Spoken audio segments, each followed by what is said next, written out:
ይሄ ኃጢአት አይደለም ማለት የወደቀ ትክክል። እሱን እንደ ኃጢአት ብለሽ ከሆነ መጠሪው ዘን ለኃጢአት ስርየት ተብሎ ደግሞ ይነገራል። ጥምቀቱ ይቻላል። አሁን እንደዛ ብለሽ ብታረጉሚው ችግር የለብኝም፣ አልከራከርሽ ነው።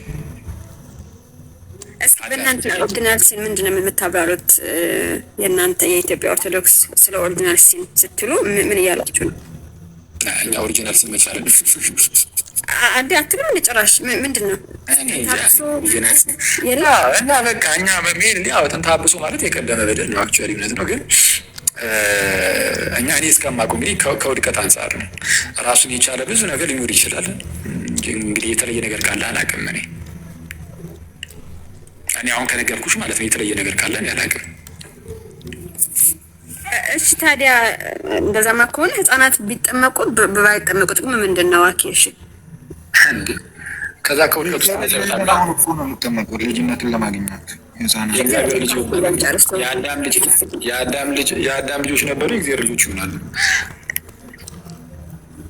ማለት ለምንድን ነው የአዳም ልጅ ነበሩ የእግዚአብሔር ልጅ የሚሆኑት? አዳም ራሱ የእግዚአብሔር ልጅ አይደል እንዴ? ማለት ከምን አንጻር እስቲ ንገሪኝ።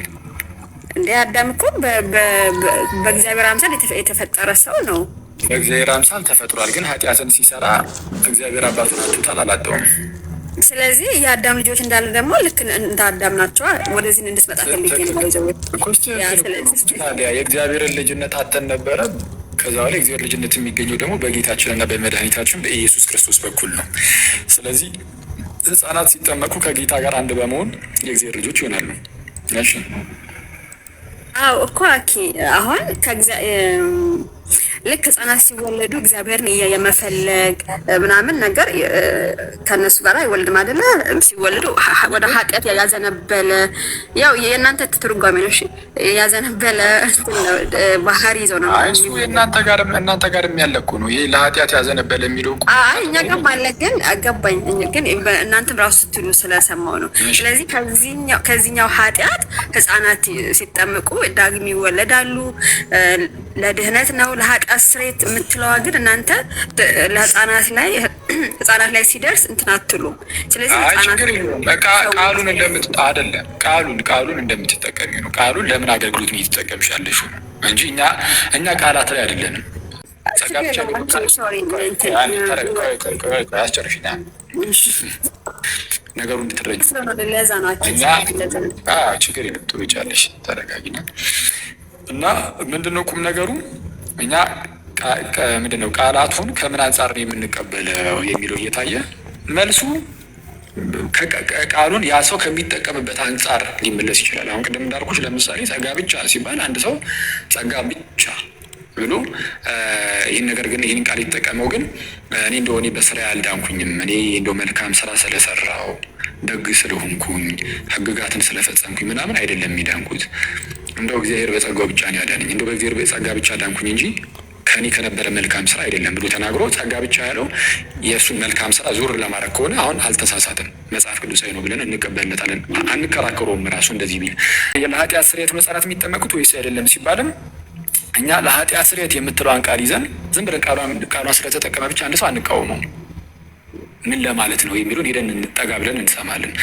ጠጋ ብለን ስንሰማ ልክ ቅድም እንዳልኩሽ ያው ለኃጢአት ስርየት ስንል አዳም ኃጢአትን ሲሰራ ባህሪው ጎሰቆለ፣ ተበላሸ፣ የሆነ ቁስል አገኘው። የአዳም ባህሪ ደግሞ የሁሉም ሰው ባህሪ ነው፣ የተለየ ባህሪ የለም። የባህሪ አንድነት ስላለ ቄርሎስ በዚህ መልኩ ነው የሚያብራራው። ውድቀትን በባህሪ አንድነት ያብራራዋል። የባህሪ አንድነት ስላለ የአዳም ልጆች ሁሉ በዚህ ውድቀት ውስጥ ወድቀዋል እና ከእግዚአብሔር ርቀዋል። ይህንን ኃጢአት ብለን እንጠራዋለን። እና ሰው ሲጠመቅ ከዚህ ውድቀት ይወጣል። ይህንን ደግሞ ኃጢአት ብለን ስለጠራ ነው ለኃጢአት ስርየት ብሎ የሚናገር አንድ ሰው በቃ እንከራከረውም፣ ምንም ችግር የለበትም። ቃሉን በዛ መልኩ ተጠቅሙት ነው። እንደዚህ አይነት ክርክር ውስጥ አንገባም ማለት ነው። ስህተት ናቸው አንልም። ስለዛ ከቃላት የዘለለ ነው። ቴንኪው። እሺ አሁን ደግሞ አሁን አንቺ ጠየቀለሽ። እኔ ይኸው ልጅ ተነሳች ለለዛ ነው። ቅድም ቢሆን ነበር። ቆይ አልጨረስኩም። አይበቃም። ሰምቼ አልነበር። ብዙ ጠየቅሽ። ለምሳሌ ልጅሽም እንዳያለቅስብሽ ሴት ናት እንዳታደግሚ አንቺ ቆይ እንደ እሺ፣ ለምሳሌ ይሄን ቲክታክ ላይ ሰዓት ካለሽ ታዲያ ለምን ትንሽ አትጠየቂም? እሺ እንደ ሁኔታ አይቼ ነው። ካለቀሰሽ እሄዳለሁ። ይሄ ማለት ነው፣ መስማት እኮ ይቻላል። እሺ በቃ የተወሰነ ጥያቄ ብቻ ጠይቃት እኮ። ቆይ አንዴ ልጨርስ ይስው። እሺ ቆይ ለምሳሌ እናንተ 4 ዓመት ሙሉ እኛን ፔንቴኮስታል እያለው ራሱ እኔን ጥምቀት ለኃጢአት ስርየት ነው ብሎ ማያምን እንዴት ስትሉ ነበር? ጥምቀት ለኃጢአት ስርየት ነው፣ ጥምቀት ለድህነት ነው እያላችሁ ጠይቁን ነበረ አይደል? ስለዚህ እናንተ ራሳችሁ ጥምቀት ለኃጢአት ስርየት ነው ብላችሁ ያው በሕፃንነታችሁ ስለሆነ የምትጠመቁት ኦርቶዶክሳውያን አብዛኞቹ ጥምቀት ለኃጢአት ስርየት ነው ብላችሁ ካልሆነ የምትጠመቁት ለሌላ በጥምቀት ለድነት የማያምን ሰው ለኃጢአት ስርየት ብሎ የማያምን ሰው እኔ የተለየ ነገር አላየሁም። ማኪ ከይቅርታ ጋር ማለት ነው። ምክንያቱም እነሱም በቃ ጥምቀት ያስፈልጋል ብለው ያምናሉ። እናንተም ጥምቀት ለኃጢአት ስርየት ነው ብላችሁ ካልጠመቃችሁ እኔ አልታየኝም። ይሄንን ብትመልስልኝ። ግልጽ ነው ጥያቄ ወይስ ይብራራል? ግልጽ ነው። እሺ አሁን ደግሞ የጠየቀችው ምንድን ነው? እናንተ ከዚህ ቀደም እኔ ራሴን ጴንጤ እያለሁ ጥምቀት ለኃጢአት ስርየት ነው እያላችሁ በጣም አብስታችሁ ትከራከሩ ነበረ አለች።